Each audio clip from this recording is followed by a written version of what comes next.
গেল রোববার রাতে ঢাকার সচিবালয় মেট্রো রেল স্টেশনে এক অদ্ভুত ও চাঞ্চল্যকর ঘটনা ঘটে গেল। রাত ৮টার পর আগারগাঁও স্টেশন থেকে টিকিট কেটে মেট্রো রেলে উঠে ১৩-১৪ বছর বয়সী এক কিশোর ইয়াসিন। মেট্রো রেল যখন সচিবালয় স্টেশনে পৌঁছায় তখন সে ২ কোচের ফাঁক দিয়ে ঝুলে পড়ে এবং কিছুক্ষণ পর ট্রেনের ছাদে উঠে পড়ে।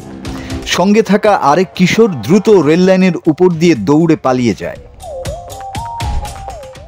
নিরাপত্তা কর্মীরা দ্রুত পরিস্থিতি বুঝে বিদ্যুৎ সংযোগ বন্ধ করে দেয়, কারণ মেট্রো রেলের লাইনের উপর দিয়ে উচ্চ ক্ষমতা সম্পন্ন বিদ্যুৎ প্রবাহিত হয়। পরে খুব সতর্কতার সঙ্গে ইয়াসিনকে ট্রেনের ছাদ থেকে নিরাপদে নামানো হয়। এ সময় মেট্রো রেল চলাচল সাময়িকভাবে বন্ধ রাখা হয়, যার কারণে ব্যাপক দুর্ভোগের মুখোমুখি হয় মেট্রো রেলের নিয়মিত যাত্রীরা। Dhaka mass rapid transit company limited এক খুদে বার্তায় জানায়, ঘটনাস্থলে দ্রুত পদক্ষেপ নেওয়া হয় এবং যাত্রীদের অসুবিধার জন্য আন্তরিকভাবে দুঃখ প্রকাশ করা হয়েছে।